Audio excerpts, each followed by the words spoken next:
It's her daughter too. Were you told Camp Ham? Are you told? Yeah, that's why. I always were. I knew it.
Good morning, everybody.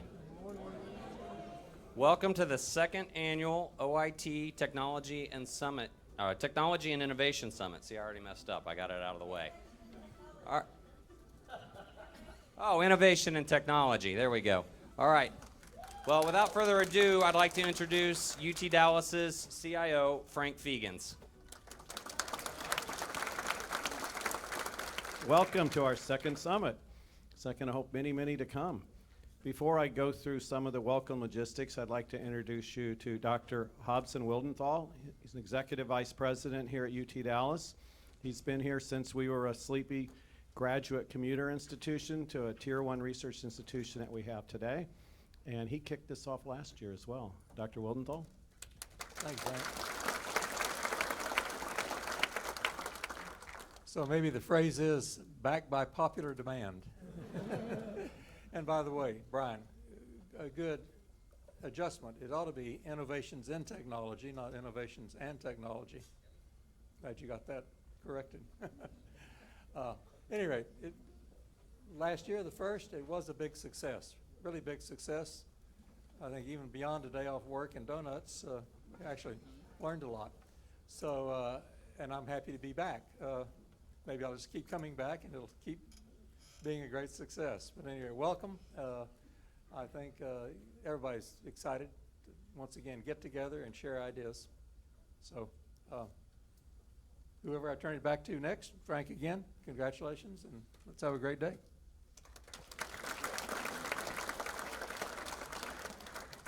Okay, I'm not going to stand up here too long because we have a lot of brilliant folks that are going to be talking.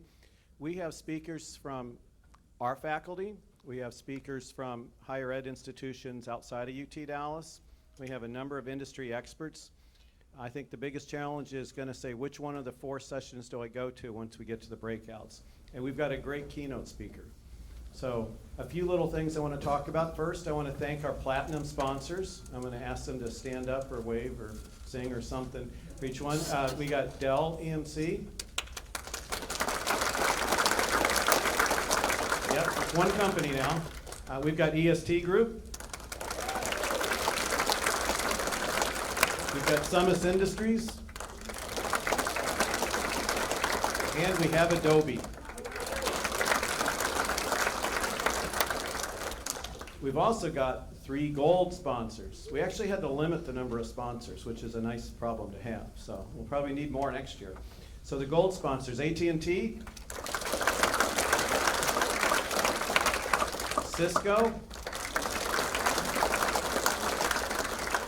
and Highland, who makes the on-base document management and workflow. But we've got other precious metals. We have silver sponsors too. There's 6 of them. Blackboard, CDW, I always know that red shirt. Echo 360, ERPA, Oracle, and the UTD Tech Store. All right. That's a good store, by the way. I bought stuff there. So we have another thank you. She didn't know about this slide. Helen.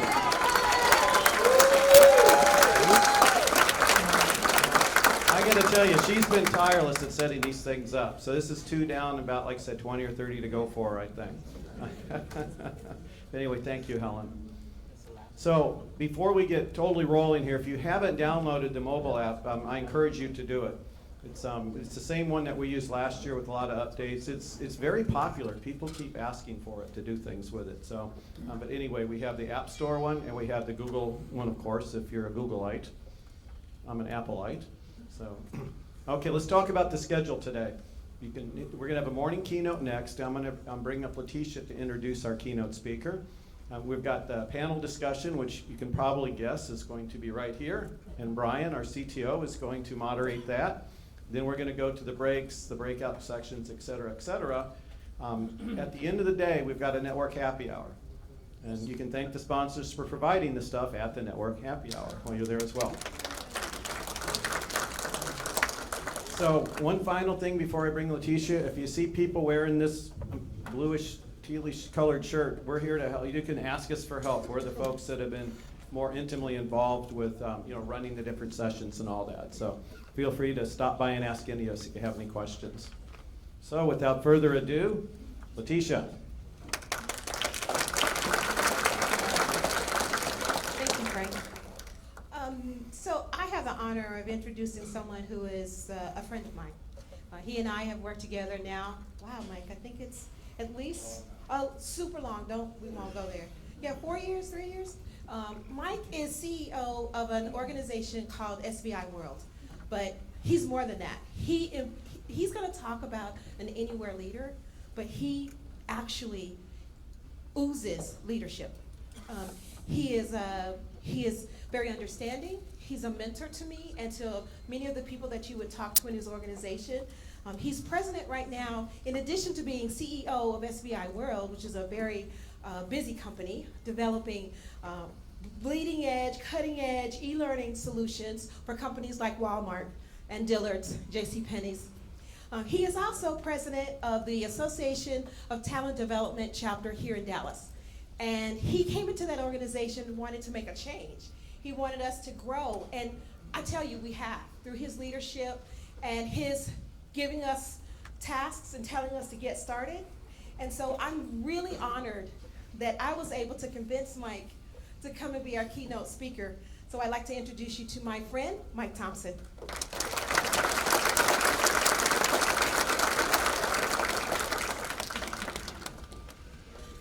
You get that and that. Need 3 hands to hold coffee and changer and microphone. Second annual, huh? Yes. All right. Who is here for the first annual? Okay. Well, this is really, really exciting. Glad to be here. Glad to be a part of the second annual. I don't know if this is my last slide or my first slide, so we're all gonna find out together. It's the first slide. It works.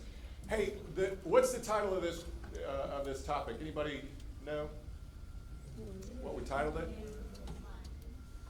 Leadership what? For today's business climate. So somebody tell me about today's business climate. Ha, amen to that. It's complex, and how so? It's constantly changing, isn't it? Did you say something? Did you say something? It's schizoid. Oh man, that doesn't sound like it's much fun, right?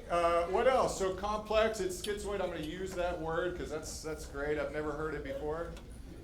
Yeah, what else? It's unpredictable. You feel like that? You start your day and immediately before you have time to pour your first cup of coffee or whatever, you're facing unpredictability, aren't you? Any others? It's disruptive. Is it fun? It's no. Yeah, it can be. How many of you think it's fun? How many of you think it's not fun at all? Yeah, it's probably a mixture of both. So what makes it unfun? All those things that were mentioned. So the unpredictability, the disruption, the stressfulness, the schizoidness. That's a great. That's not a real word, is it? But I love it. I love it. So this really challenged me. I do a lot of research in the leadership space. I actually have a master's degree in leadership and ethics. Can you believe you can get a master's degree in that? Leadership and ethics. I'm like, wow, I didn't really have any idea you could get that kind of deal. But it's interesting because there are over 600 definitions or derivatives of the word leadership or leader or whatever. So when something has 600 different definitions, what does it really mean? Hard to say, right? I mean, it stands for so much. So I was really excited to dive into some of these studies and just really understand that because today's business environment is ridiculous. And that means that leadership is really, really hard. So I got to write 3 books on the topic. The first one was in 2009, and it's called the Organizational Champion. And basically what that says is it's how to develop passionate change agents at every single level. So back then in 2009, we were talking about change and the need for change, and not just for there to be some change leaders, but we had to have change people, change leaders at every single level in our organization. So the Organizational Champion was kind of a hypo. The Anywhere Leader was the second book, and that came out in, I think, 2011, and it says how to lead and succeed in any business environment. No matter what you're facing, how do you lead in that environment? And isn't that true today? We don't really know what we're facing. So don't you think sometimes we've got to be those Anywhere leaders, able to adjust, flex, adapt, all of that kind of stuff sound reasonable? That's what that book is about. And then finally, I got to write Forging Grit. This is a fiction. It was the first fiction book. It's more like a fable. Anybody know what a fable is?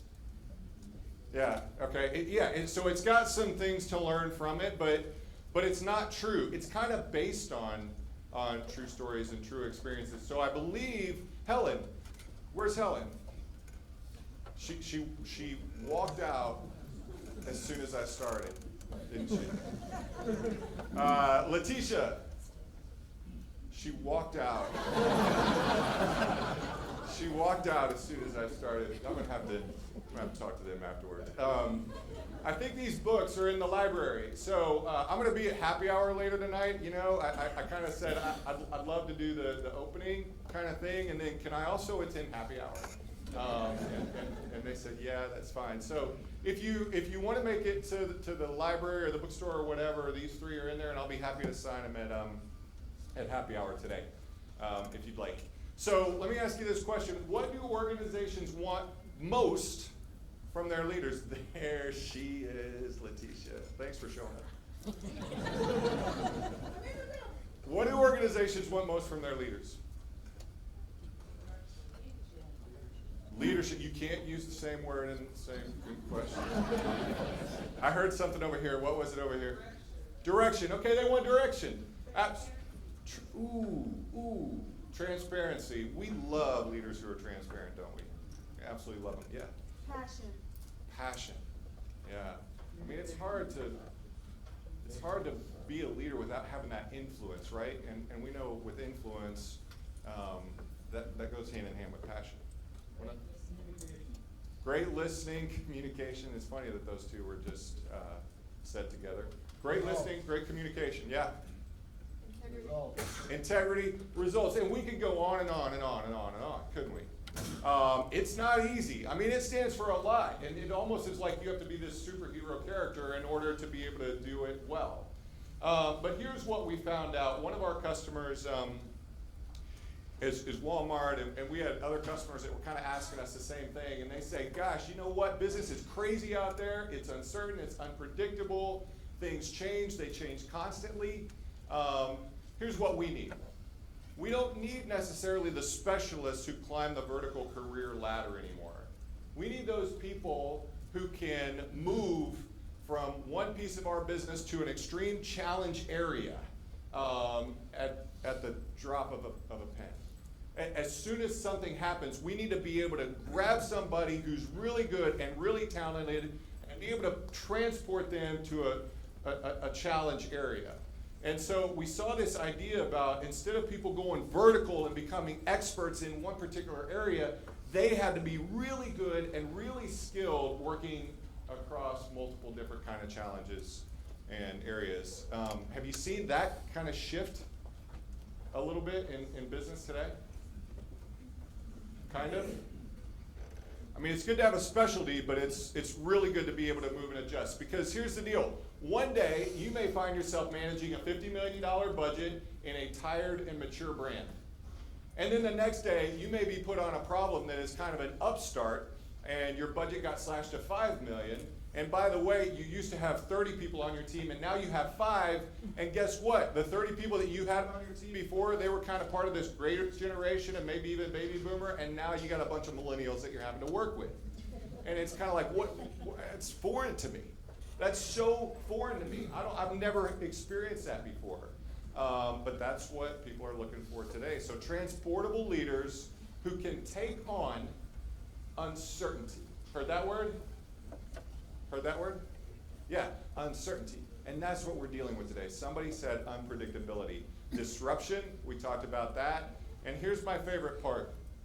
Who can navigate the unknowns. Because every day we face a lot of unknowns, don't we? A lot of unknowns, right? So here's what we call them. We call them anywhere leaders. So I want to talk about these anywhere leaders because I think that they're really, really important. I think they're really, really important for you. I think you can't just be a specialist today and be successful and relevant and influential. I think you've got to be an anywhere leader. I think you've got to be a transportable leader who can take on uncertainty and navigate today's unknowns in business. And I don't think that that's going away anytime soon. So we have three areas here. One is anywhere leaders. They're driven for progress. We'll dive into each one of these. Driven for progress. The second thing is they are sensationally curious. And then lastly, they're vastly resourceful. Okay? So those are the three that we'll dive into. Here's the deal. What's the difference between a leader who's driven for progress and a leader who is driven by progress? One's behind the eight ball. You've got to be some kind of copywriter or, creative writer or something. One's in front of the eight ball and one's behind the eight ball. Okay, agree with that? Anybody else? I think you're right. So here's the thing about driven for progress people. They create momentum instead of waiting for momentum, right? They are the creators of momentum rather than those who are waiting on momentum. So how are you doing there? How are you doing when you think of this driven for progress idea? Do you wait for momentum to happen before you engage, before you dive in? Or do you create it? By the way, which one's harder? Creating it. It's like I was trying to teach my son how to ride a bike not long ago, and man, if I gave him a push, he was solid. He could handle it. I mean, I got that bike going 8 miles an hour or whatever, and then he's like, "Oh, Dad, this is really easy. I can do this, no problem." I said, "All right, now let's start from a stop." And we know that that's much, much more difficult, don't we? Because that bike just doesn't balance the same way. Well, it's the same thing here. This is the hard stuff. Being driven for progress is much harder than being driven by progress. So if you think about your work, if you think about your job, if you think about your culture, your peers, people like that, gosh, we know driven by progress people, don't we? Don't we? We know driven by progress people. They're the people that you might walk up to and you say, "Hey, I hear this big change initiative is coming forward." And you think it's a really good idea, and they kind of stick their hands in their pockets and say, "I don't know, let's wait and see." And they just wait and wait and wait. And then if they see the momentum happening and this idea is starting to have legs and move along, guess what they do then? What do? They latch on. They latch on. They grab a hold and they say, "Oh, this is awesome. I knew it would be awesome from day one." And I mean, there's just no risk there. Don't be that.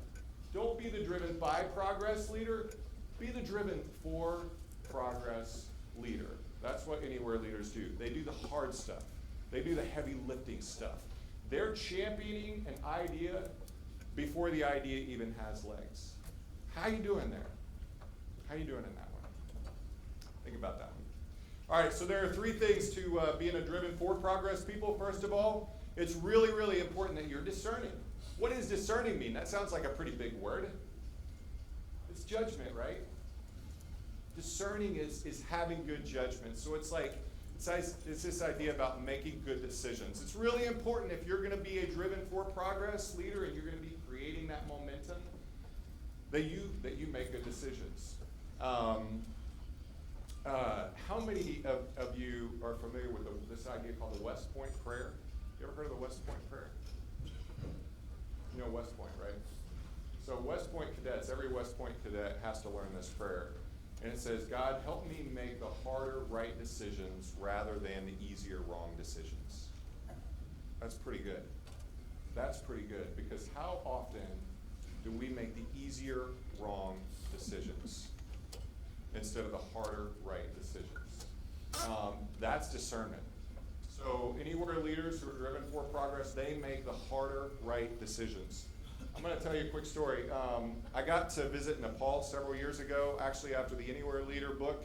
I got to go on this tour. I went to Nepal, went to China, went to South America, and it was really kind of interesting because when I got to go to these places, I'd heard all the stories about Sam Walton. I had heard all the stories about Walt Disney. I had heard all the stories about Jack Welch. And I said, my gosh, leadership has to extend beyond those three, because I hear those all the time. Closer? I'm sorry. That sounds so much better. That sounds so much better. So I hear those stories all the time, and I wanted some different stories. So anybody familiar with this group called Heifer International? Yeah? Tell me about that group.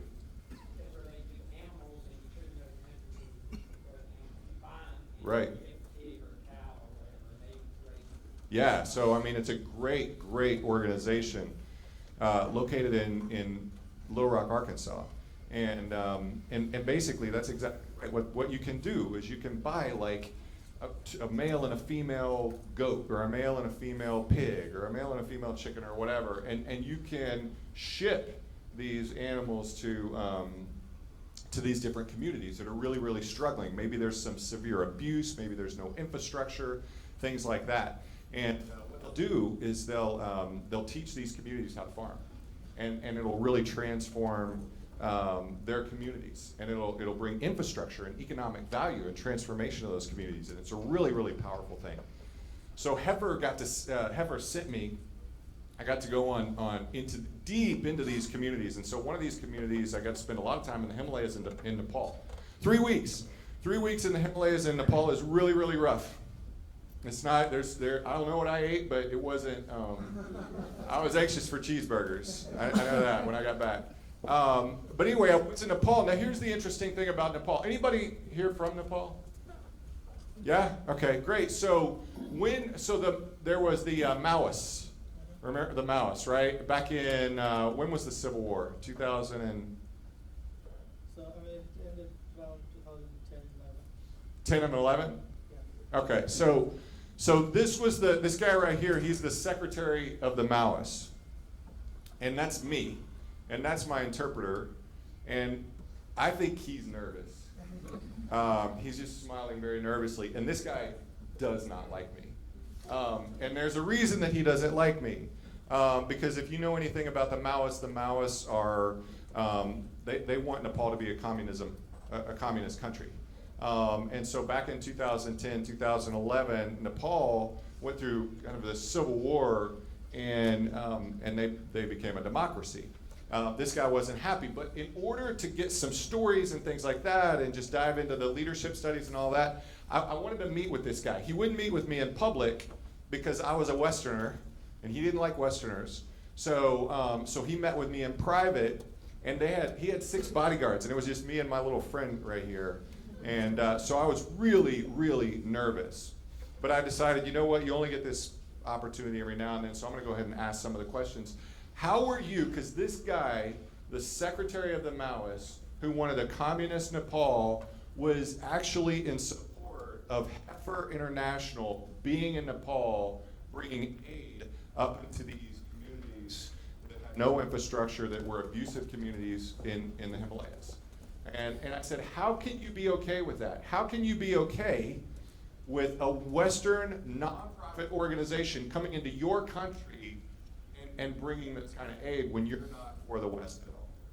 And am I still too quiet? Oh, sorry. Thanks. Thank you. How can you be okay with that? And he said this. He said, look, I want Nepal to be a communist country. But he said, we don't have enough wealth in this country right now to become a socialist country. He said, so until we do, this is the direction that we need to go. And I thought, man, that I don't know that feels good to you, but that is a harder right decision rather than an easier wrong decision. It was really kind of telling. I mean, I could understand that from some people, but when you're third in charge in the Maoist movement, that's pretty big, you know, of that guy. In 2010, I think he would have tried to put me in a cage or something. So they make the harder right decisions. Here's the second thing that they do on Driven for Progress. One, they're daring. They're daring. They have courage. And what I say there in that subline is they move a little bit closer to the edge. Now let me ask you this question. Are anywhere leaders or good leaders facing today's uncertainty, do they have more courage than others? Yeah. They're less afraid about failure. So are they just born with some like different X or Y chromosome that makes them less afraid than others? Not necessarily. Okay, so it's not like there's this secret chromosome going on somewhere that just makes someone ridiculously courageous and somebody else not courageous. So what is it about these people? So how come they have the courage over others sometimes? Passion, absolutely. They're committed to a strong sense of purpose. And guess what? Purpose is more important than their fear. Purpose is more important than their fear. So they will walk to the edge, sweat beads and all. You know, where others are saying, no, I'm scared, I've got sweat beads, look at this sweat, I can't do it, I don't want to do it. They're going to say, me too. But I'm going to do it anyway for the sake of purpose, their commitment to purpose. They have the courage, they're daring, they're discerning people. So one lady I got to meet, her name is Raji, and Raji is a 4'2" lady, and what she does is, this is one of those communities way up in the Himalayas, and what's interesting about all these communities is there's significant abuse.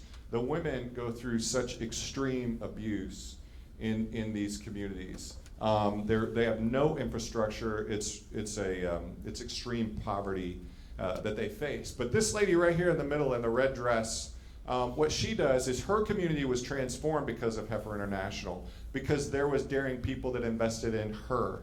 And so she said, you know what, I'm gonna gift that forward. So I'm gonna go take on my own community. And she went up to this community and she crossed this raging river. And no lie, I got to cross it with her. I'm 6'2", she's 4'2". The water came up to here on me. And it wasn't slow. And so every week, Raji would just push herself through that raging river. It probably took her 30 minutes just to cross it. And she would go invest in these groups. And it transformed this community. They also got the animals. They also learned farming. And they also brought economic value and transformation to their community because Raji taught them how to do it. But it took a lot of courage for Raji to do that. So when you're driven for progress, instead of being driven by progress, it's going to demand a high degree of courage. How are you doing there? Do you go through your day and have those moments of courage that you just take on? Or do you have those moments of courage or those opportunities for courage that you shy away from? If you're going to be an anywhere leader, if you're going to be that transformational leader, it's going to take courage. It's going to take courage. The third one is determined. Don't give up. Don't give up on a good idea. One of the saddest things that I see is I see people that have these great ideas, and the very second that they hit a roadblock or some kind of disruption or barrier, guess what they do? They quit. They quit at the first setback. Good idea, one setback, well that sucked. I guess it's back to the drawing board for me now. You know, and that's not anywhere leaders. That's not the people who are taking on today's business climate most successfully. They don't give up on a good idea. They have that perseverance. They have that resilience. How you doing on that one? How you doing on your determination? Do you have good ideas that you just quickly give up on, or do you have those ideas that you push through to completion? How you doing? So this guy is called the Rabbit King. Anybody ever heard of the Rabbit King? He's pretty famous. He's famous if you're in China. Anybody from China here? Okay, Chengdu. Have you ever been to Chengdu? Have you heard of the Rabbit King? Not actually. Okay, well, Chengdu is like in the very, very middle part of China, right? And I was going to visit this big time success story. So what happened is Heifer International sent this farmer 2 rabbits, a male and a female rabbit. And rabbits do what rabbits do, and then all of a sudden, you know, 1 million rabbits. So I mean, he had this enormous farm of rabbits, and it brought so much wealth to this community inside of Chengdu that it completely transformed that community. I was flying there to go visit with this guy to capture his success story and say, my gosh, what did it take?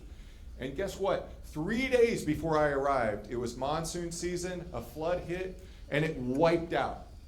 Every single rabbit was killed. Overnight. And guess what? They don't have insurance policies like we have here. It's not like he could just get money from and replace that. He went from significant wealth and a community completely transformed to nothing overnight. My plane lands, they warn me, they say, hey, I don't know if you want to go here. It's tragic. It's completely devastating right now. And what am I going to do? You know, so I'm like, well, I'm here.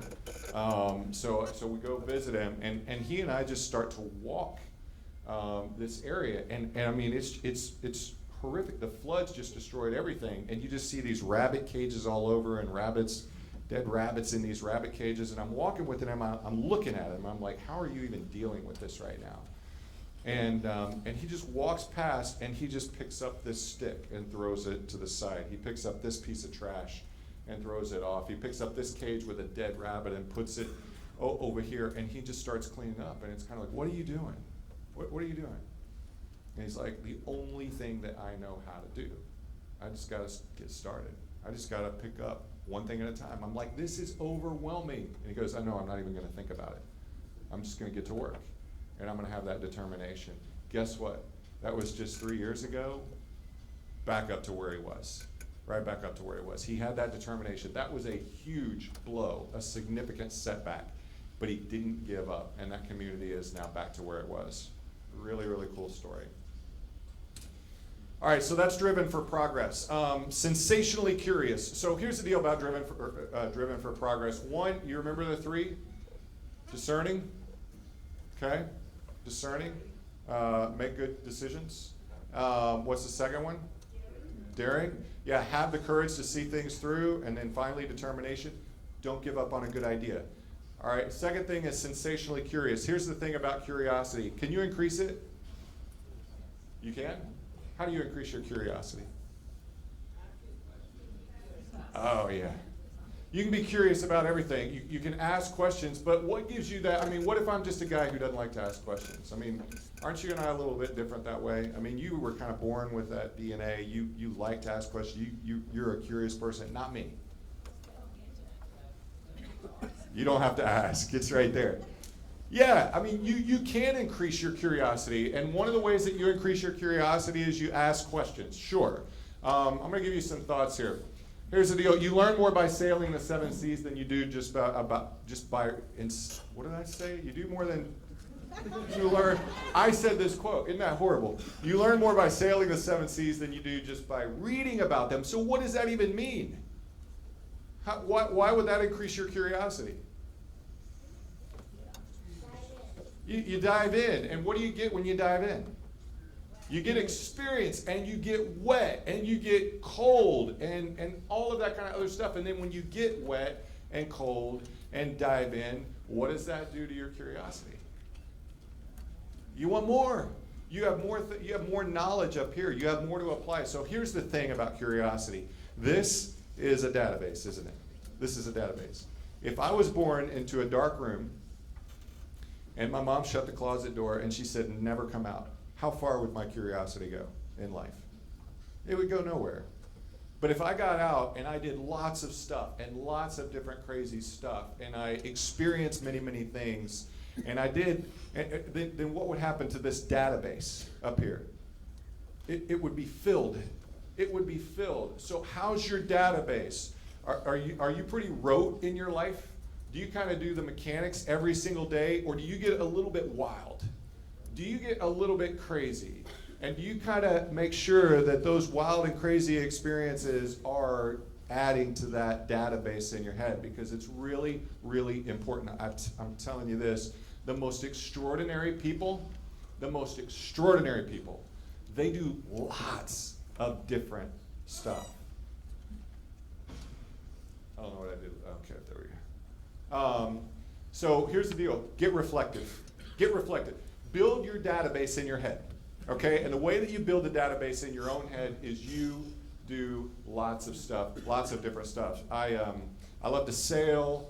I fly aerobatic airplanes. I go on some of these adventures. I do all that kind of stuff. One, because it's really, really fun and really, really cool. But the other is just because, my gosh, I learn so much. Bill Gates, what's he into? Anybody know? Is it just computers for Bill Gates? Sports cars.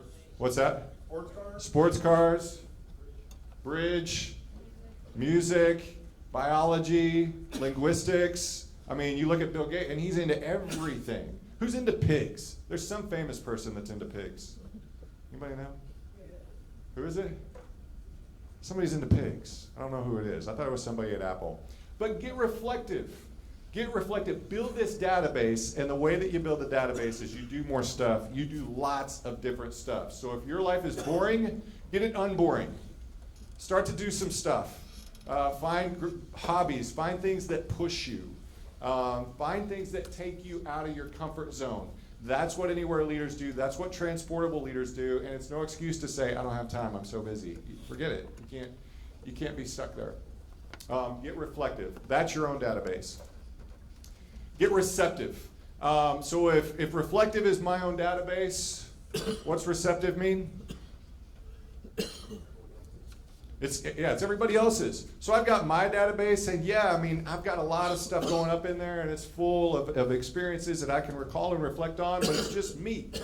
But what if we took everybody in this room and all of your experiences too, and we put it all together? How powerful would that be? So it's not just my database anymore, it's mine plus your database going forward. And so here's the deal. If you're reflective, and you stop there, you're not done. And the ideas aren't going to be great. Start with reflection, start with your own database, and then move to everybody else's database. And it's what we said a little bit earlier, ask more questions. I love this one. Ask more of the right questions instead of racing to give the right answers for self-glorification. Know anybody like that? Woo! Man. Yeah. And sometimes we may even fall into that. But here's the deal. The smartest people in the room are the ones that ask more of the right questions instead of racing to give the right answer. Amen to that? So how are you doing in that one? So here's the deal. We've talked about reflection, and we've talked about reception. So reflection is my data, okay? And that's me being reflective. It's me mining my database, and you start with that. You don't want to show up to a conversation without your own opinion. So we start with my data. The second thing that we do is we go to your data, and that's being receptive. What happens when there's no data? You look for it. Okay? So we've looked where we've gone to the library, we've Googled it. Man, this is uncertainty that we just woke up with this morning. There's this thing called ransomware, and what do I do? I don't know. I'm just facing it for the first time. What do we do? You what? You want to cry. Nice. Wow, that is good. You got a high five for that. I'm calling Letitia. Letitia doesn't know. What do we do? No doubt. What? Research it? You've done that. You've done that for like 3 days. Experiment. You experiment. Okay, yeah, we're getting there. Here's the deal.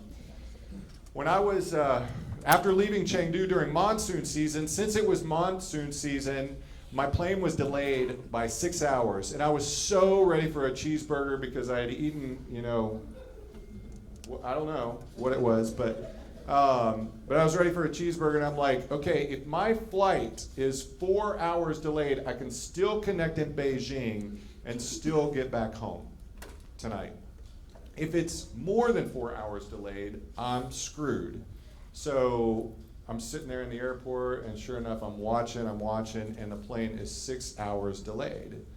And so now I'm like, I'm going to be in Beijing. It's nighttime now. I'm going to be in Beijing. I don't have a hotel. I don't have anything. So we fly. We make it to Beijing. And the airport, if you've ever been to the Beijing airport, it closes, you know, at I think like midnight. Well, I got in at like 12:30. And so I must have looked really, really miserable because I'm carrying 2 bags. I'm soaking wet. I'm starving. There's no hotel. I don't even know how I'm going to get out of Beijing because the only flight I had took off the night before. And so this person walks up to me just so sympathetically and says, do you need a ride? And I went, yes, please. And I said, I don't have any place to go, but I heard there's a Crown Plaza not far from here. Oh yeah, Crown Plaza. I'll take you to Crown Plaza. So I said, thank you. He goes, I'm a taxi. And so he goes, let me hold your bag. And so he grabs my bag, and we're walking out to the parking garage, and the parking garage is empty, except for way in the distance, there's this old beat up black car, and it has no taxi sign on top. And the closer I get to this thing, the more I'm like, oh man, this is not good. And so as I'm walking there, I'm kind of like, it's a flip of a coin. You know, I mean, 50% chance this is going to be okay, and then there's a 50% chance that this is not going to be good. And so I'm like, I'm tired. I'm gonna risk it. I'm gonna pray that you're good. I'm gonna really pray that you're good. And so he pops open this trunk and he throws my bag in. I get in the back seat, and he gets in the front seat. He starts to back away, and he's saying, he starts to get on the phone with somebody else, and not English. It's Chinese now. And so then I ask him a question, and he's like, I don't know English anymore.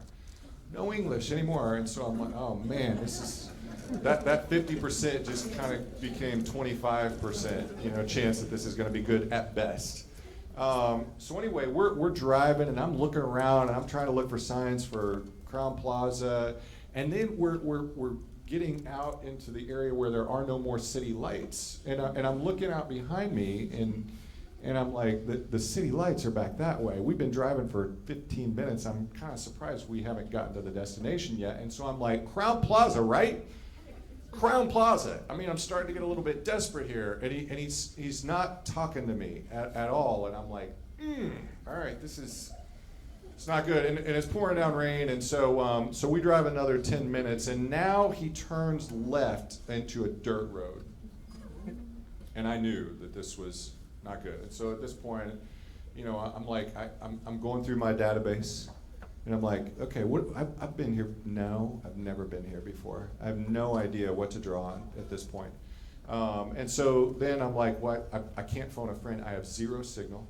I don't know that anybody could tell me what to do, you know, right now. They don't know what the situation is. And so he continues to drive, and he pulls up in front of this shack, and there are 3 guys sitting in lawn chairs, completely blitzed out. And he turns to me and speaks English for the first time. He says, you stay here. And I'm like, there ain't no way I'm staying there. And so I'm really going like, okay, what do I do here? And the only thing that I knew to do, because it was at this point 4 against 1, and I was in no shape to try to defend myself. So I just said, all I can do is just act like a crazy man. And so I'm going to get out, and I'm going to scream as loud as I possibly can, and I'm going to pound my fist on the car, and I'm going to just act like, look, you may take me, but it's going to hurt somebody. Somebody's going to feel it, you know? And so I did that. I acted all crazy and all this kind of stuff, and I think those 3 guys, they were there to rob me. But I think that those 3 guys were kind of like, no, bring us the next person. this guy is crazy. Bring us the next person. So the guy, they weren't going to pay him. So the guy backs out, takes me, gets in the car, and he leaves. And I'm thankful for that. And so I said, I know I can see the city lights in the distance. If we turn right, we're going back to the city. If we turn left, we're going further away. And so sure enough, he drives away and he turns left. And I'm like, wow. One of the things that I did while I was at the place where he had stopped is I grabbed my bag out of the trunk and put it in the back seat. Smart decision, because I knew that if it was in the trunk, I'd never get it. I bailed on the corner. And I'm like, okay, it's just me and him. That's better than 4-on-1. I think maybe I can act like a crazy person again, and maybe he'll take off. And so I jumped. I grabbed my bag, I jumped out of the car, and I'm waiting to see if he stops and his brake lights, and I'm okay with that. But he didn't. He kept going. And so now I'm sitting in the pouring rain. It's about 1:30 in the morning. I'm looking at the street light, the city lights, and realizing, boy, do I have a heck of a walk. Thankfully, I walk about 20 minutes and a car pulls up. I looked really pitiful. These people were nice, and they took me to the Crowne Plaza, and it was all good. But here's the thing. Gosh, how did I know that it was time for me to bail out of that car? Huh? Good. Absolutely. It's your gut. It's your gut. It's your subconscious. And guess what? It's really, really smart. It's really smart. So when you've mined all of the data in your own head, and when you've asked everybody else in the room if they have any ideas, and everybody's stuck and it's an unknown, guess what comes next? At some point, you just go with your gut. And it's good. And it's smart. As a matter of fact, some scientists say that it's smarter than sometimes going through all this data mining stuff. There is something about this subconsciousness. So get perceptive. When the instruction book isn't written, go with your gut. Don't be afraid. Go with that confidently, okay? We'll move through this. Any questions on that? Thoughts? You agree, disagree? Yeah? Agree or disagree? Was it?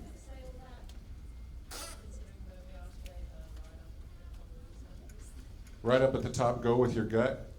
Why does the top of this country go with their gut? I didn't know I was going to be drawn into politics today. I do think that there's a lot of uncertainty there. I do think that there's a lot of uncertainty here, obviously.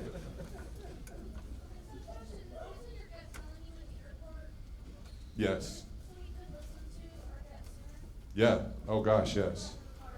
Yeah. I wish I would have listened to my gut sooner. We don't. You're right. And we should. And it's interesting because I had never been in that situation before. I couldn't phone a friend, but I did know. I knew it wasn't comfortable, and we don't listen to that enough. We don't listen to the fact that, gosh, this doesn't feel comfortable right now. And we should.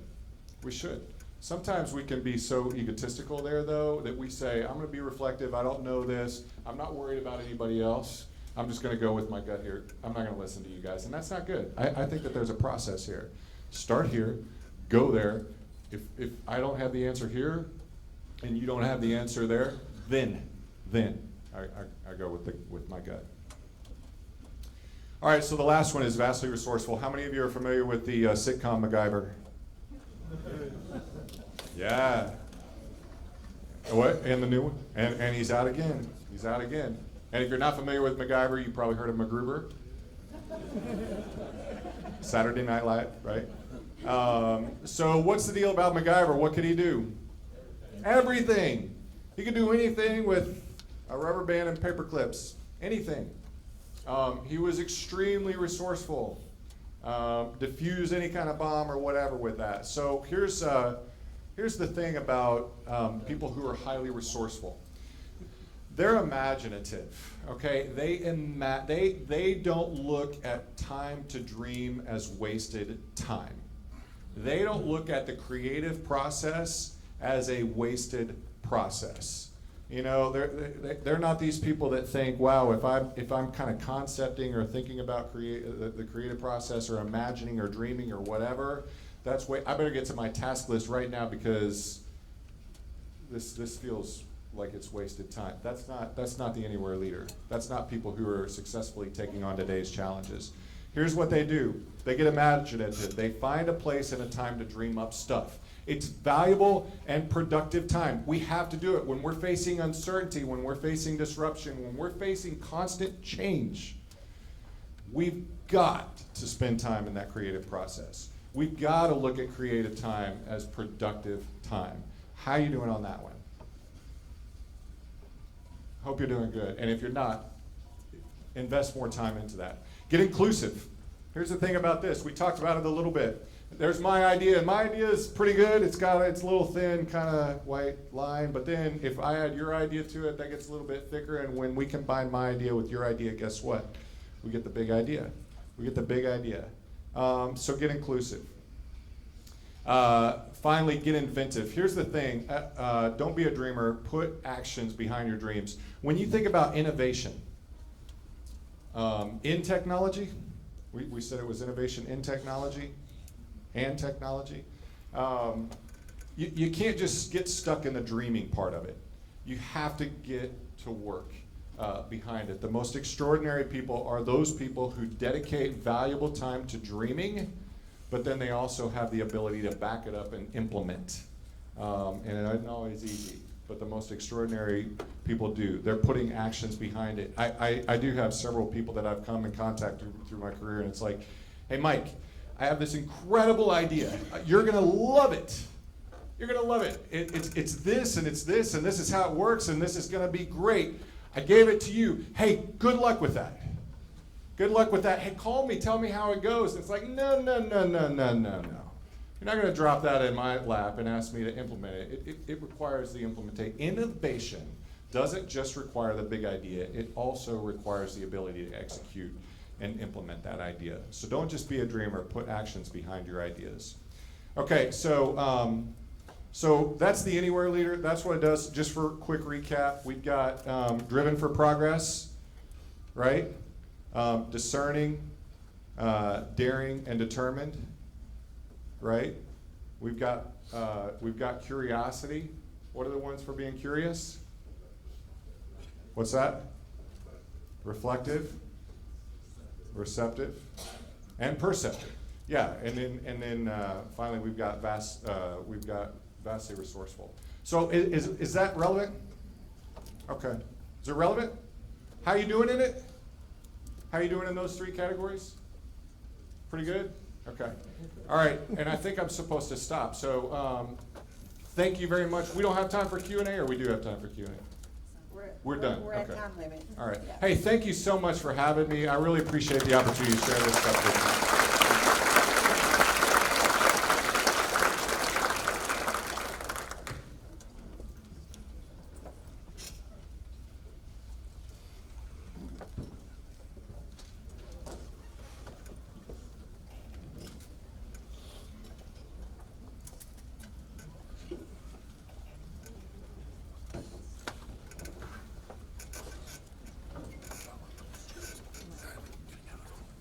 Good morning again, everybody.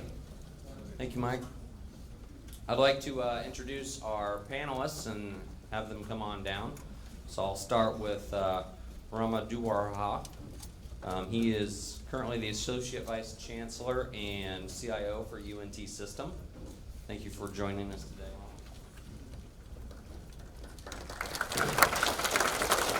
Let's call down Dr. Andrew Blanchard. Dr. Blanchard's been with us from 2001, joined UTD in 2001. Currently the Vice Provost and Dean of Undergraduate Studies here, and has a connection with the IT department. Right, I've also got Pankaj Shah. He's the CEO of LEARN, which is the Lone Star Educational and Research Network. He joined them in 2016. Thank you for coming. And we've got Rafael Martin, our Interim Vice President for Research here at UT Dallas.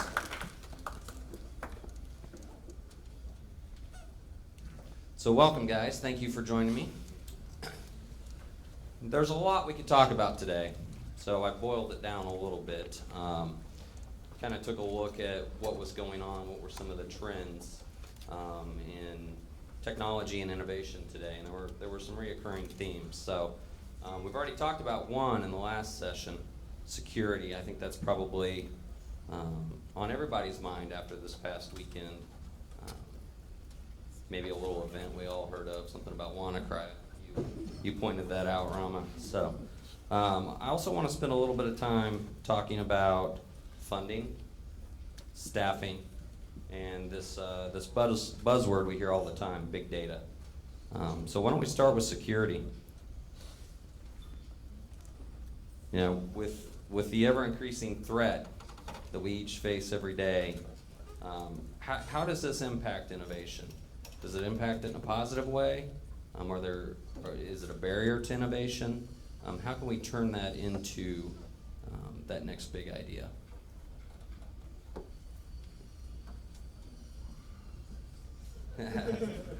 Go ahead, Rama. I'll take that first. We can go from there.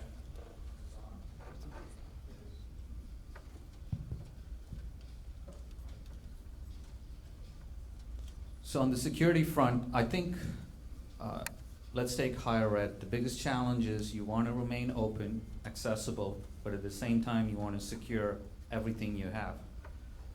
In the private sector, I believe it's a whole lot easier to secure your information, your infrastructure.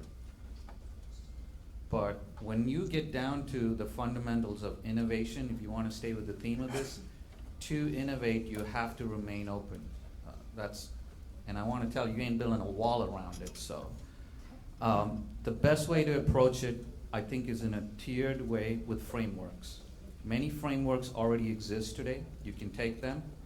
What we do at UNT System is we go with the ISO framework, which helps us kind of meet some of the regulations that the state has.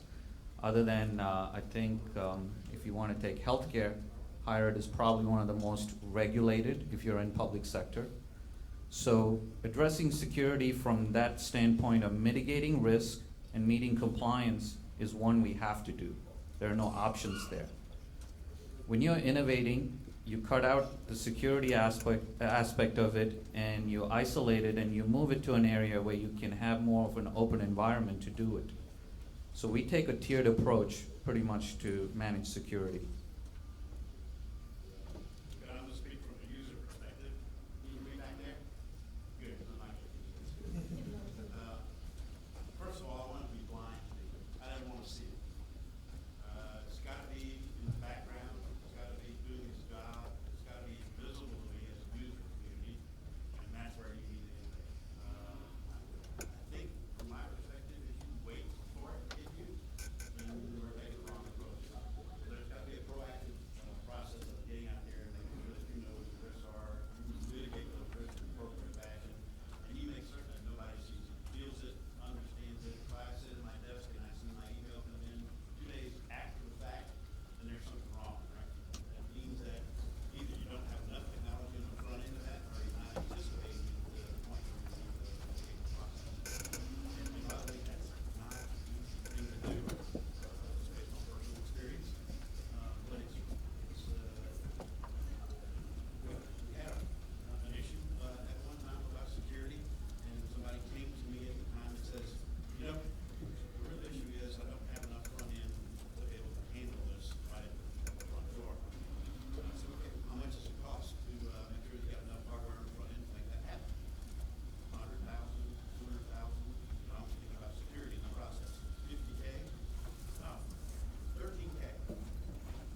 I'll echo a couple points that Andy and Rama made from a user perspective.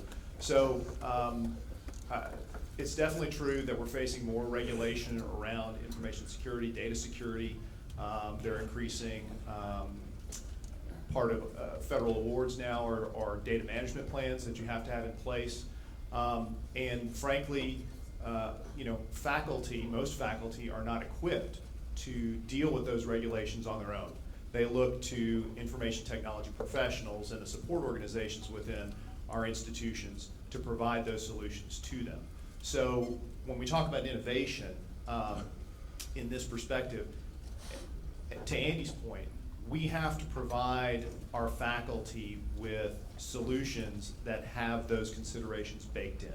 And they have to be relatively transparent to the end user, or else they won't happen. Because the end users, in this case, faculty, who are very smart people, right, but not necessarily smart in this particular area, need to be assured that they are going to meet the regulatory requirements and whatever solution we're providing to them meets their needs for storage, processing, networking, whatever it may be. That's where I think, from an information technology perspective, there's the opportunity for innovation, is to provide those solutions in a very transparent and user-friendly way, and that's frankly a big challenge, I think, that we face. So, great point so far, and I think, solutions is what everybody is looking for. So I think what I heard here is ubiquitousness, right? You want everything as end users that you don't even have to feel it, it's happening.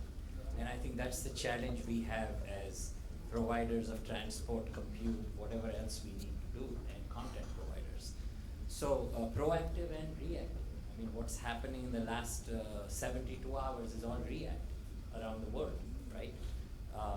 So the question is now this can be proactive for the next round of ransomware. So, you mentioned, Brian, earlier, there was DDoS situation right here last year. I think we are doing a lot of things proactively on that front. There are things that are beyond just the word security itself. I would like to point out to a couple of things happening. How many of you have heard of an initiative called TIER, T-I-E-R? Trust, Identity in Research and Education, right? Few of you? Look it up. It's something that has come out of our community. And I'm not saying that's the end-all solution, but at the end of the day, you're secured if you can trust the person from whom you're getting the data, opening the data, or sending the data to. So more and more in our world, it's important for us to look at, do I trust this or not? That's when the word security gets in. Do you want Brian or me to help you trust the other person? Or is there a way that within the community that you're working, 90% of the time, there is some kind of trust that can be established, right? Different levels of network, different levels of, I'm not talking about physical networks, but connections. Something to look at. And then the next important question for especially the end users is, I think we need to take a pause, all of us, and say, what am I trying to defend? The domain that I'm trying to defend, has it changed over times? We can talk about this when we talk about data, eventually, they're all connected.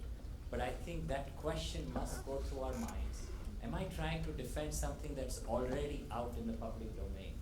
And how much of effort am I putting in that versus what I should be proactively doing? So I have more questions than answers, but I think that's where we need to start with. Let me add a quick point, because we're talking a lot about end users here. There is a responsibility for the end user to get educated. There is no IT system or a team that can seamlessly protect everybody. So the human side of it, you have to have. What we do, just for an example, is we send short videos to train and educate them.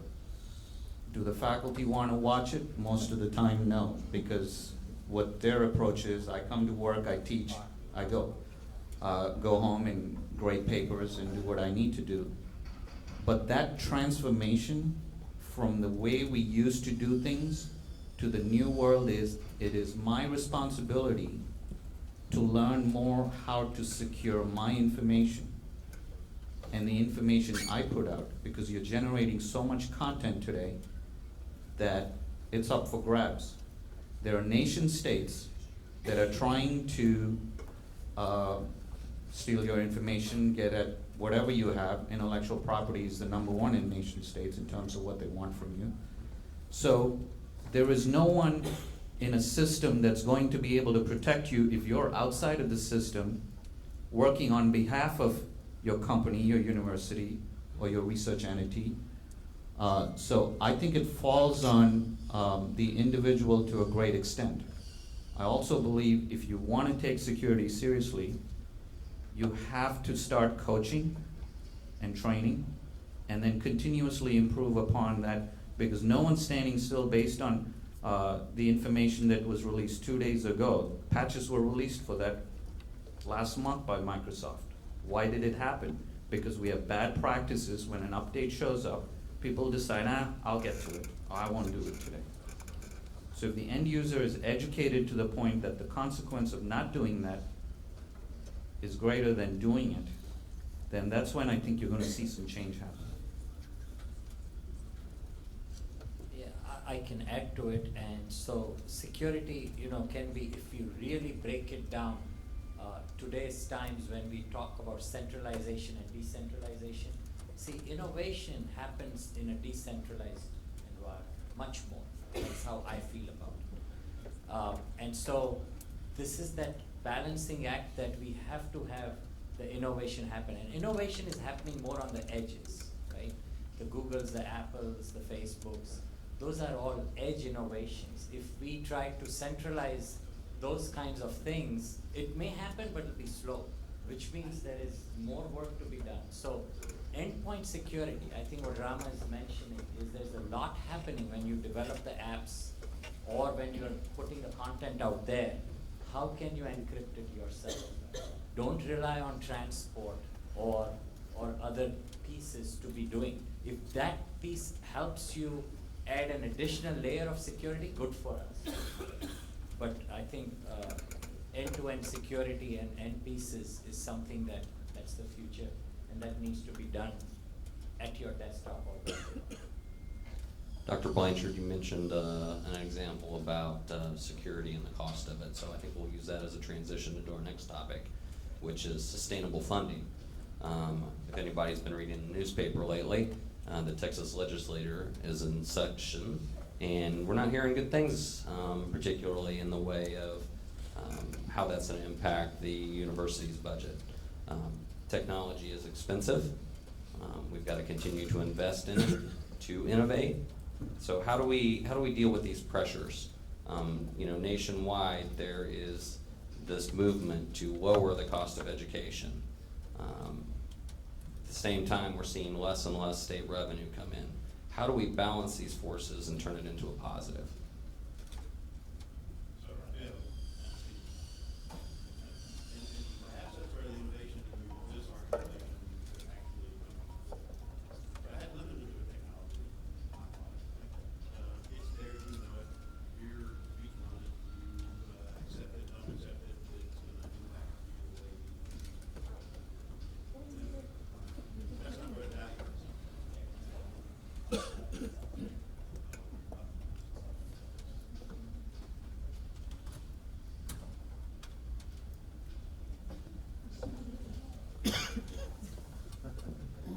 Okay, now I'll use it. Yeah, don't do this when they work right there.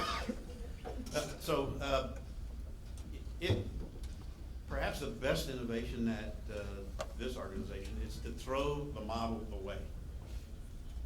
And so Brian mentioned the fact that the state legislature is not really too excited about funding the public sector any longer. We've heard those words so many times in the past that it sort of falls on deaf ears. I still pay more for an automobile now than I did when I started 2 years ago. So everything else is going up in price, and so to say reduce the cost of a high value commodity like education is really tough to contend with. But I live in Murphy, right? There were cows on the street when I moved here 17 years ago, and there's still some back in Murphy, turns out, and that's the case. But if I go down Renner Road I can go buy a data center every 400 feet. And in some cases, right next to my house. And that means that there's a lot of commercial capability, technology, and applications that are sitting on the outside of our institution. I think the innovation that we need to put in place is to figure out how to get value of that particular commodity.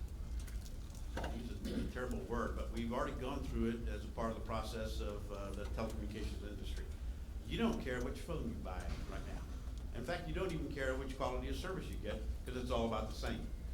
You buy best value, like it because it's an Apple, you like it because it's a Samsung, it doesn't catch fire on an airplane, all of those things are critical pieces of your technology.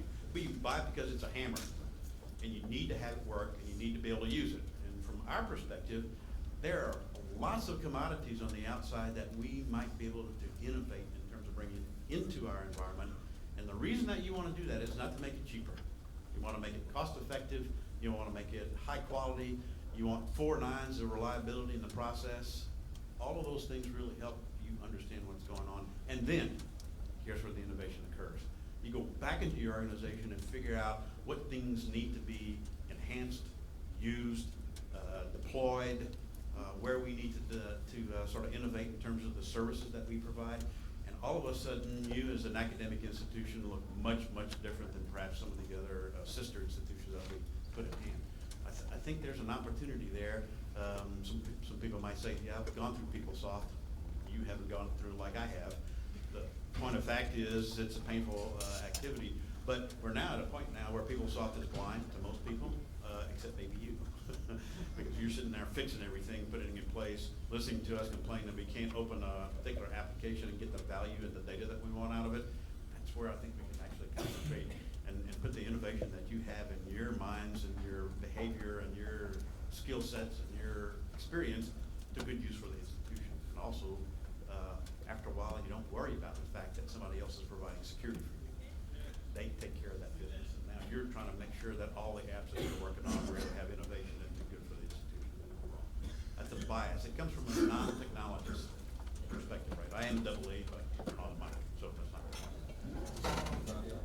So I think, my opinion is, resource constraints can be a huge spur to innovation, right? I mean, we know that from evolution. The question is how we deal with it institutionally.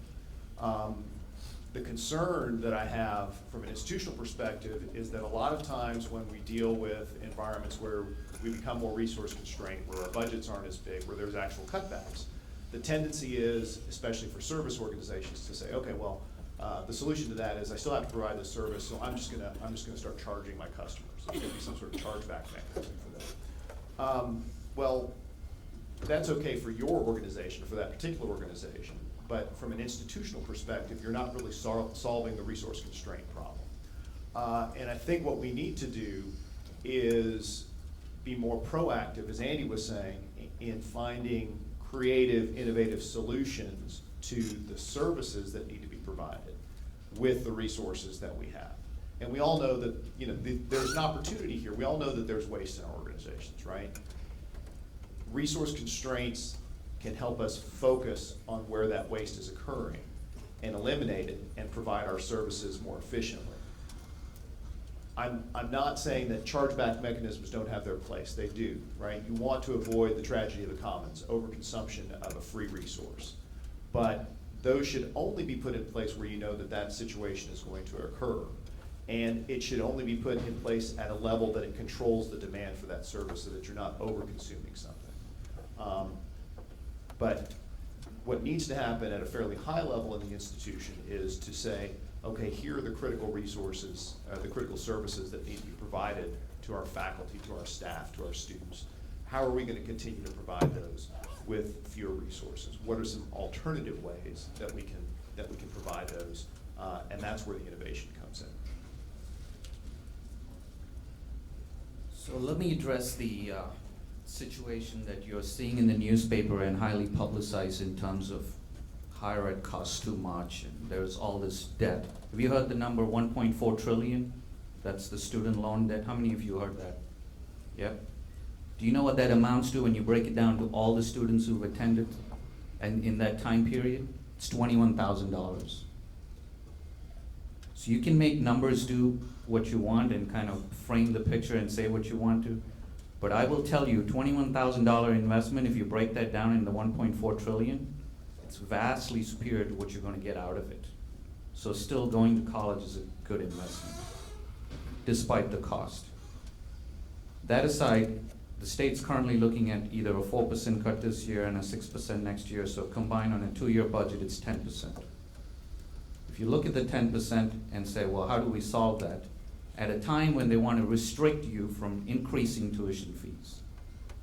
So what does that come down to? How do you fix the problem? You can have some other fees you can put in place, or my approach would be to have better governance. It's truly a time when you can innovate because these restrictions will force you to do that. So I don't look at this as a major hurdle, but I look at it as one that doesn't give you enough time to figure out how to solve the problem. And that's the problem we have in public sector. Because the moment you want to change something, you got to go to Austin to get a buy-in, and then we can't have lobbyists, so we're supposed to have liaisons, and then you're fighting the corporate structure there. So there are a lot of challenges there. The easiest way to go around it or work within the rules or the limitations you have is to improvise. And I think good leaders across the board are improvising in ways that the state hasn't figured out how to quickly put a law or rule against that. So if you take technology, for example, I'll give you an example of what we went through. Our costs were rising at about 17% approximately. That's pretty high. You want to bring that down, you got to contain infrastructure, networking, all these costs. Well, I don't control the utility bill, so what is within our constraint that we can change?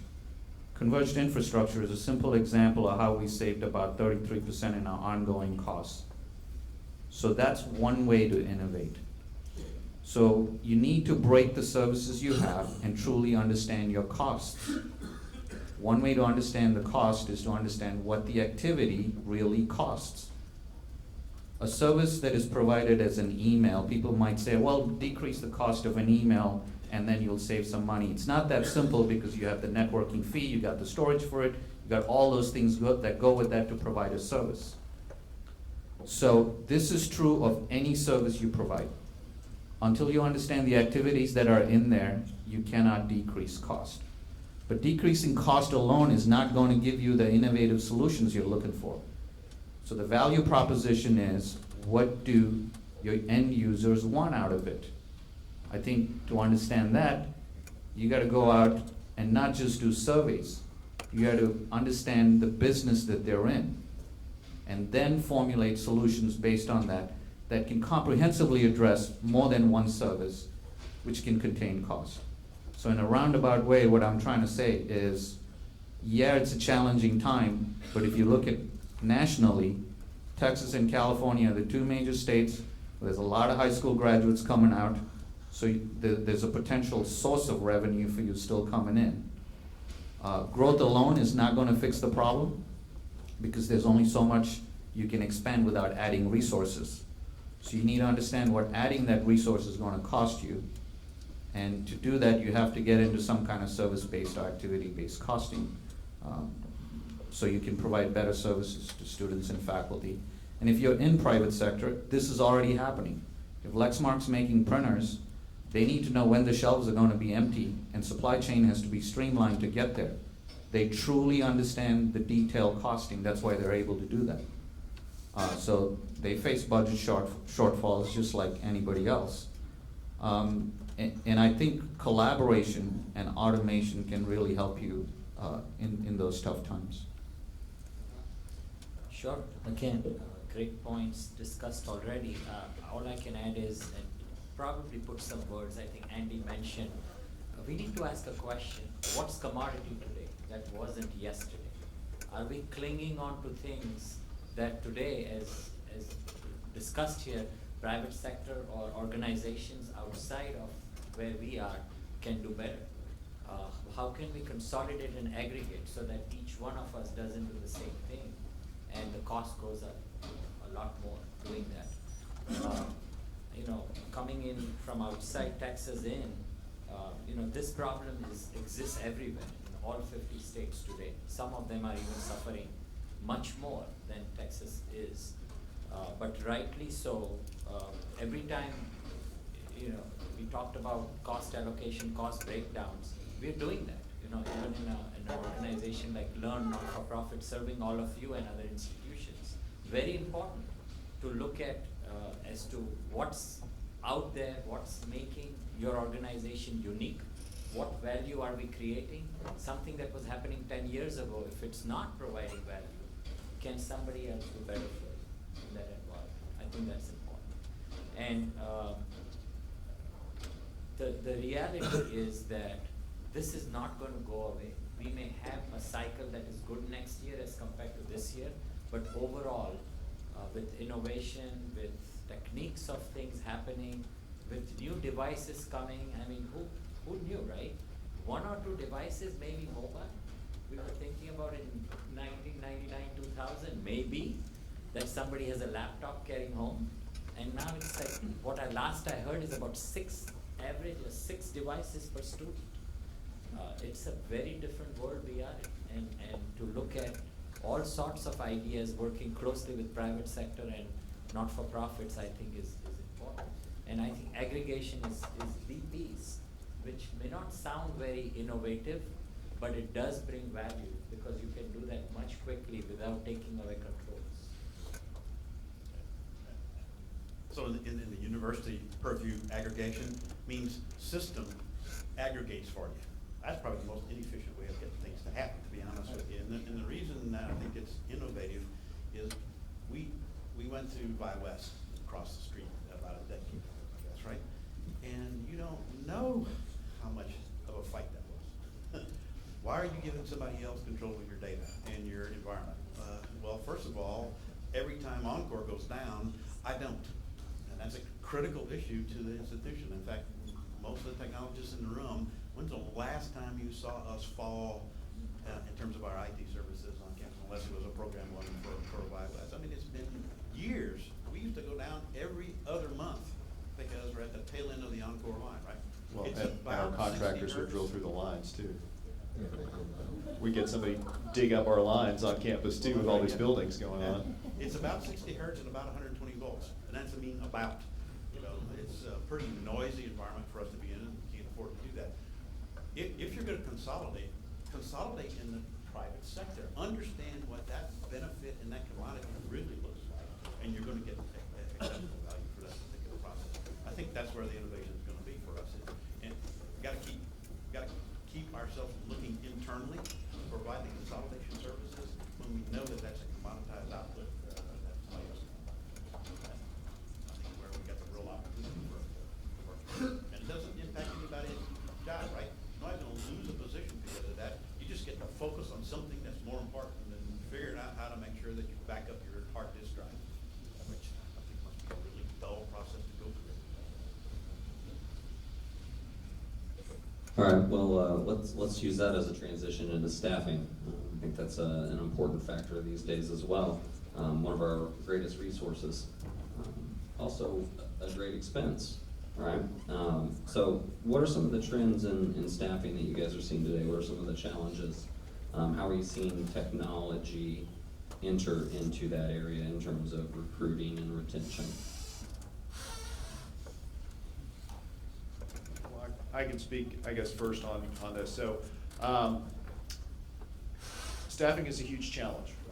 I would say that, you know, as the leader of an administrative unit, that's my number one challenge, is hiring, retaining qualified staff. My perspective on that is that everybody who works for me has other options. If you don't have other options, I probably don't want you working for me. That is especially true with people who have IT backgrounds. If you have an IT background or IT professional or any experience in information technology, you clearly have other options than working for the University of Texas at Dallas, okay? So my job as a leader is to make sure that I create a work environment for those individuals, for you all, that makes you want to work for the University of Texas at Dallas. That challenges you in the way that you want to be challenged, that gives you opportunities, and obviously compensates you fairly, but I know that I'm not going to be able to compete from a compensation standpoint. So there have to be these other externalities that are provided by my organization to you to make you want to come to work on a daily basis. And that's really my challenge, and the challenge we have as an organization is retaining you all as experienced, especially those of you who are in the IT field, as experienced professionals, and making you want to come to work on a daily basis.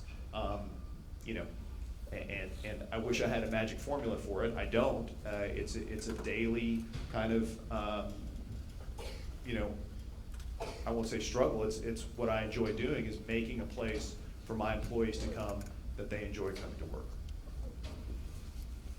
So I'm gonna go a little provocative here on things, right? I used to manage an organization which had HPC and networks, close to 100 people. Built that from about, when I joined, about 25, so about fourfold increase, threefold.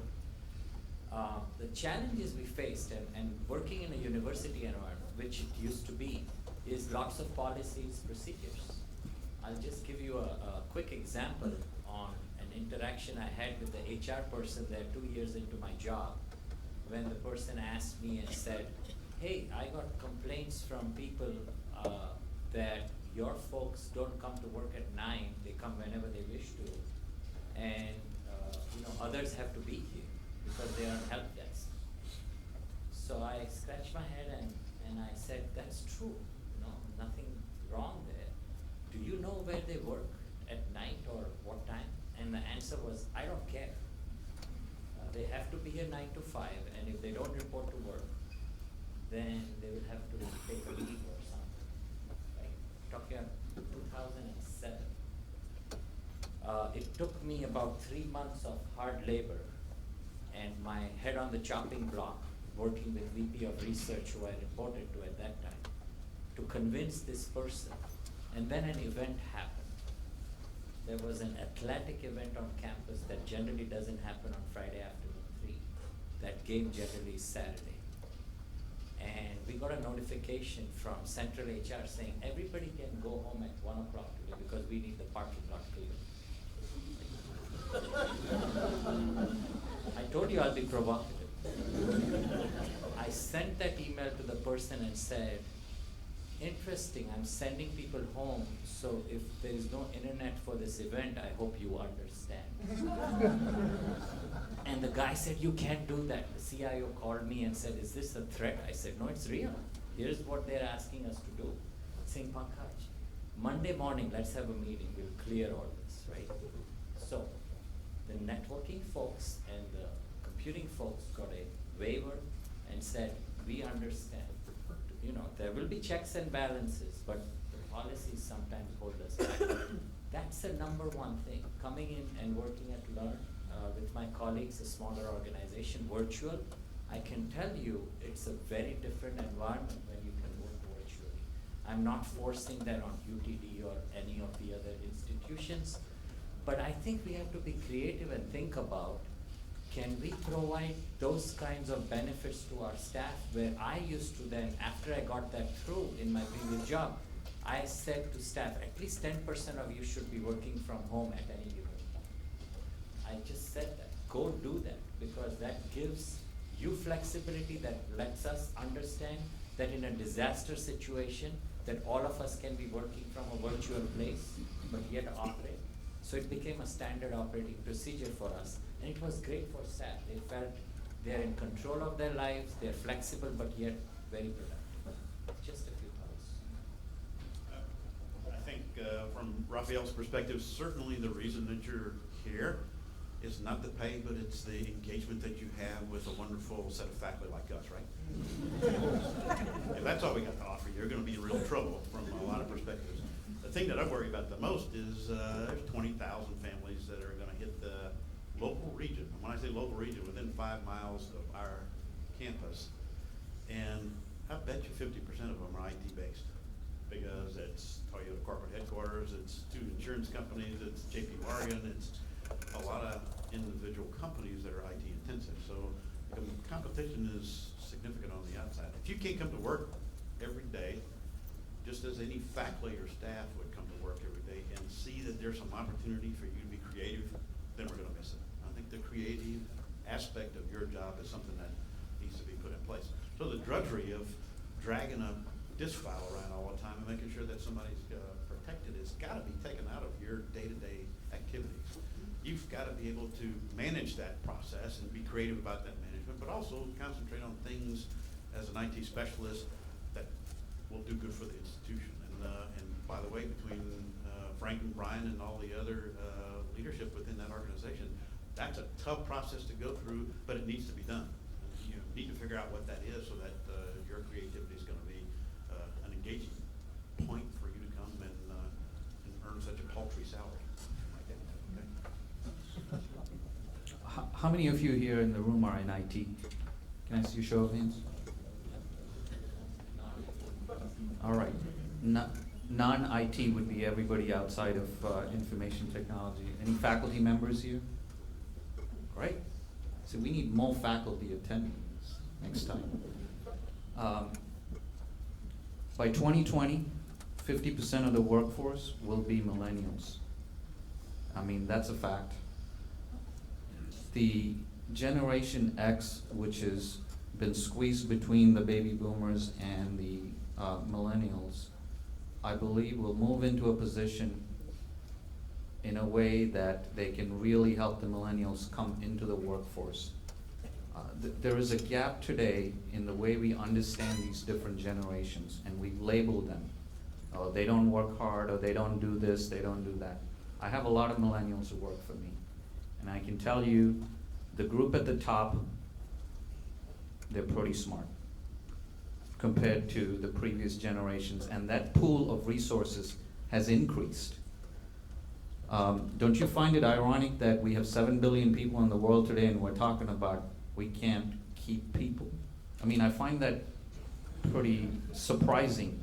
More people are alive today than they have died in the world previous to this. That's a staggering number too. So what's going on in the workforce? I think a lot of what's happening is this drive for innovation, and you have to seek this ultimate thing, and there is this utopian idea of what work is. You have to bring some reality to that when people start working. They have to be given choices, absolutely, but no one's here against their will.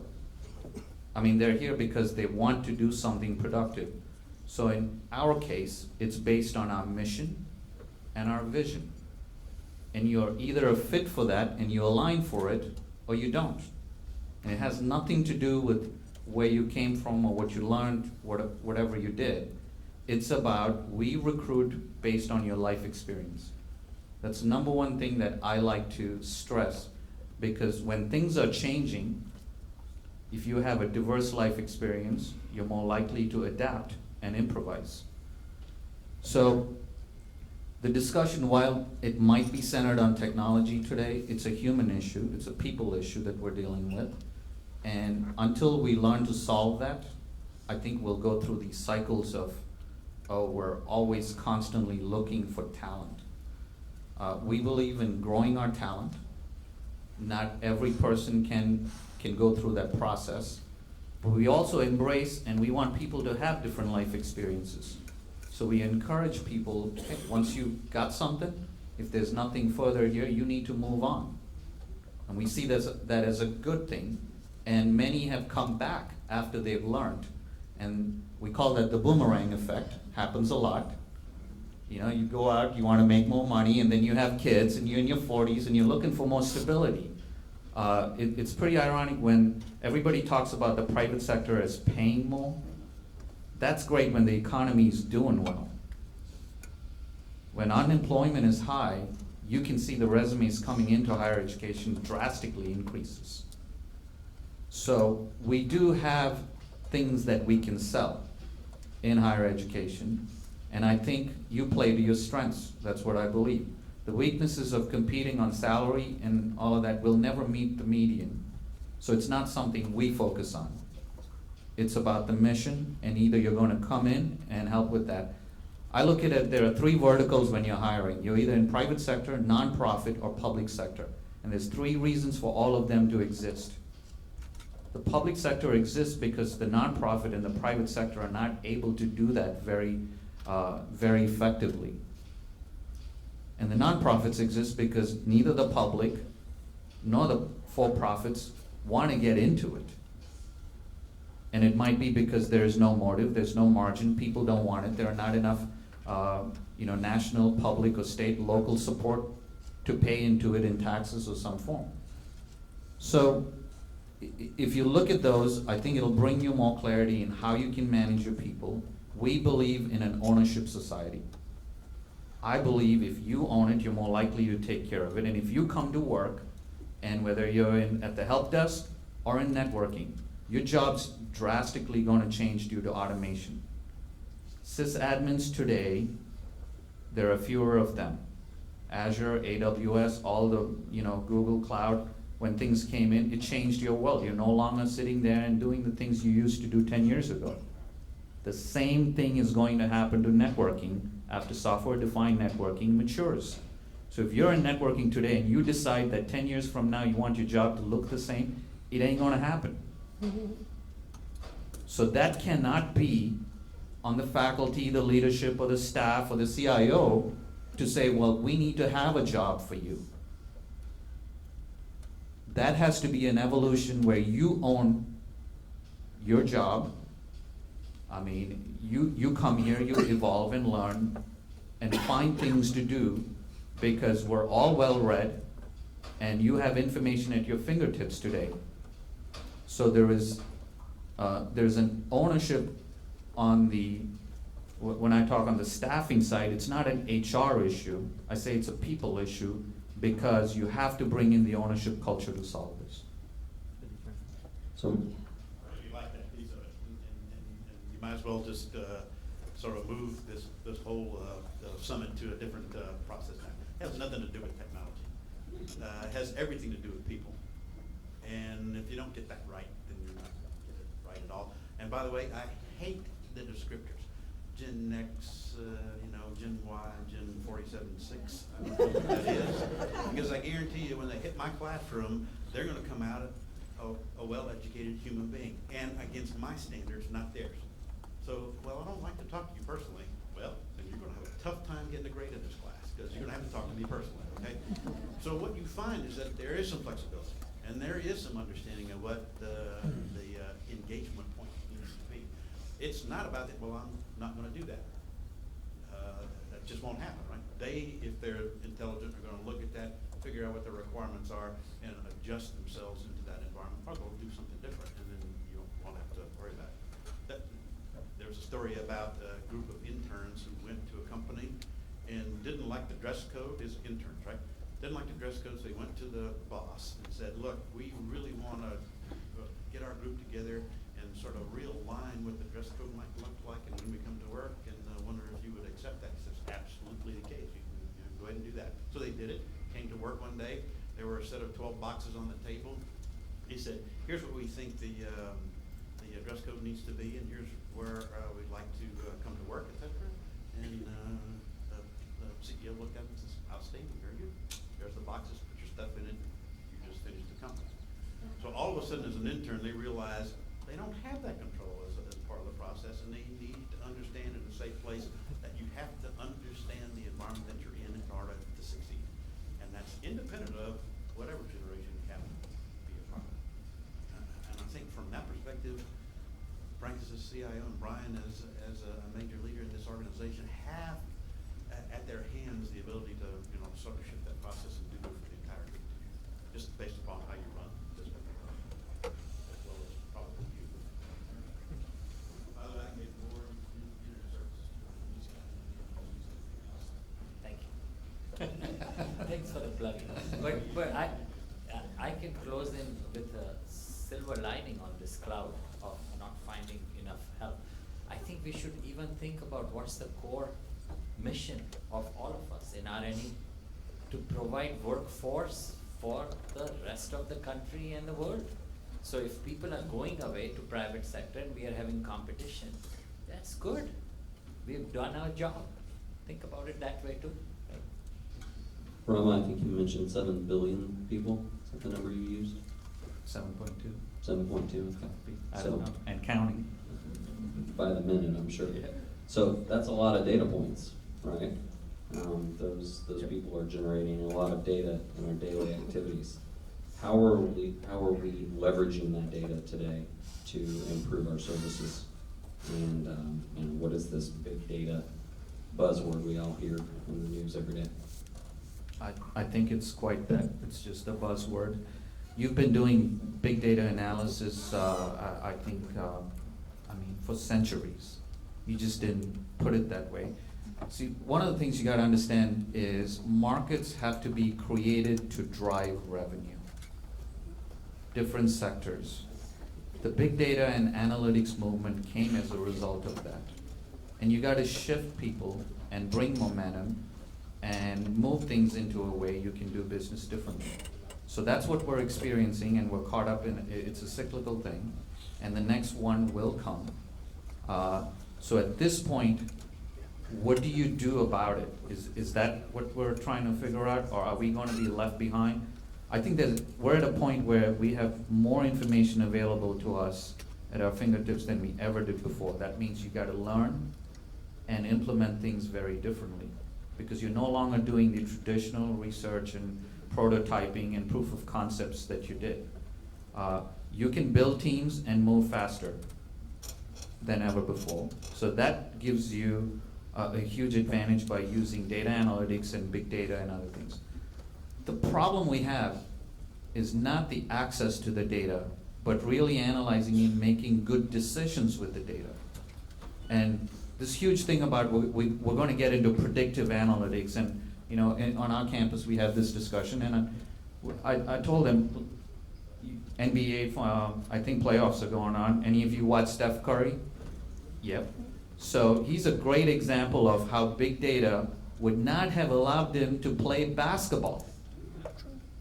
So should we analyze every student and say, okay, from top to bottom, based on this analytics, you shouldn't go into engineering or science or English?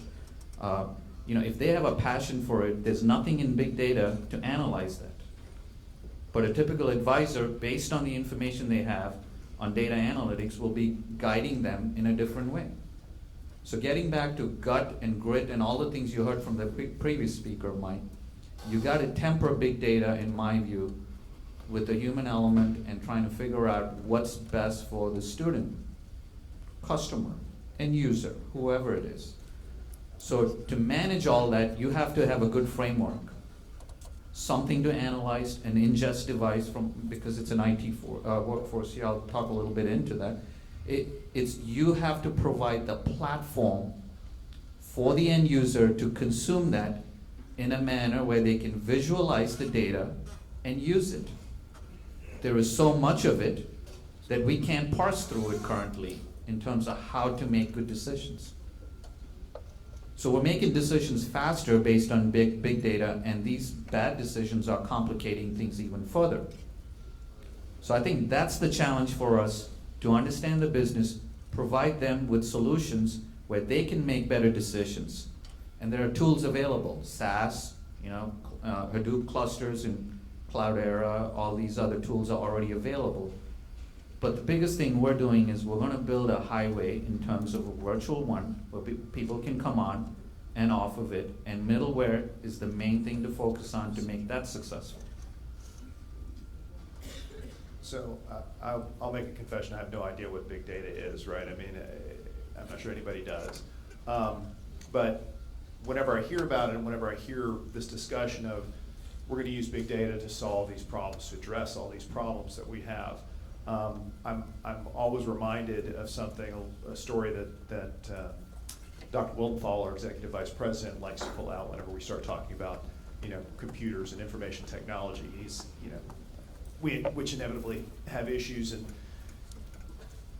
he'll say in his somewhat laconic way, if you're familiar with Dr. Wildenthal, we won 2 world wars, and there was only one computer. and only about 24 people knew about it. So my question, whenever we're talking about big data and processing, is not, my concern is not, will it provide us the answers, my concern is, are we asking the right questions? And are we asking questions that big data can actually answer, right? If you're not thinking about that on the front end, then we're not going to get solutions that actually improve whatever it is that we're trying to improve with big data. Yeah, to support that in reality, right? So if you look at data and you see correlation functions and you have 12 sort of measures that you're evaluating, I guarantee you're going to see 3 that pop up. And it's going to be highly correlated, and you can take those 3 pieces of information and implement solutions that will drive an impact, right? They don't come to UT Dallas because they think the parking lot is terrible, okay? We'll make the parking lot good. They don't come to UT Dallas because they don't have enough honors courses. We can change that piece of it. But when you look at the balance of the other measures, what you see is fuzz, right? You see up and down, it's down low, very little correlation. Sometimes it is, sometimes it isn't. And you can't make a decision on that because unfortunately there's a human involved in it. And unless you know where that individual is, you're not gonna know what the solution is gonna be, and you're gonna misapply it. So instead of using big data to solve 20 problems, let's use big data to solve the 3 that are most important. And I promise you, if you solve 3, the other 20 are gonna fall to the wayside because they're not gonna be that critical. And I think that's where we go to the point of, let's find out what this really means and what needs to happen, and then make a good solution and a good decision instead of a lot of decisions that really don't have any impact. I think, just to add on to that, make a quick point here. The challenge is around the data quality and the definition of, if I ask you to define a full-time student, there's a state definition, there's a national definition, there's all kinds of different definitions. So getting that right is important. All right, I've been given the signals. We've got 5 minutes. Do you have anything to add, Pankaj? I would say we are all spoiled. How many of us had a floppy drive to work from, right? Right? And we used to write wonderful programs. We got good grades, Professor. Right? And here we are. I think you did. We're talking about the data that is, and I'm not making small of the big data positives that we have, right? Cancer research, pediatric research, surgeries, LHC, data coming from physics, changing us, absolutely, right? Man on the moon, 256K, the chips, Intel chips. So all of that's happened. I think we are in an era where we are adding 3 times every day the data that we have. And the question is, once again, it goes back to what do I want out of it? What makes a difference in my life and my student or my end user? And should I be filtering anything or not? I'm just asking questions again. What analytics needs to be put on it? The good things that have come out is 10 years ago, I had not seen too many courses on analytics or majors or minors, right? I think the system is adapting, and today we are competing for such kind of tools and or sets of things that students would want to go into and make career out of it. And the biggest challenge that NSA faced was not on collecting data, but putting it together. Why, some of them blame 9/11. The data was there, but we just couldn't put it together in real time. So I think we have a lot going on. Driverless cars, the data that's being produced, good and bad. So challenges are there. I think that's a good note to end it on. You mentioned students, right? And I think we can't lose sight of the fact that we're here to educate, and that our job as an IT organization is to help enable that. And I think all the things we've talked about today have been very insightful and something that we need to keep close to our hearts as we go about our job. So thank you all for joining me up here today. I appreciate it.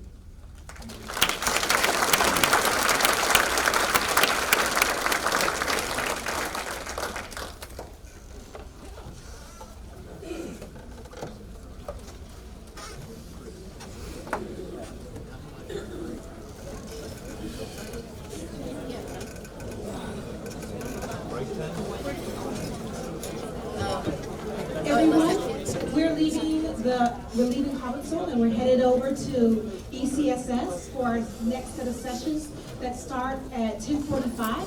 You can still get coffee and some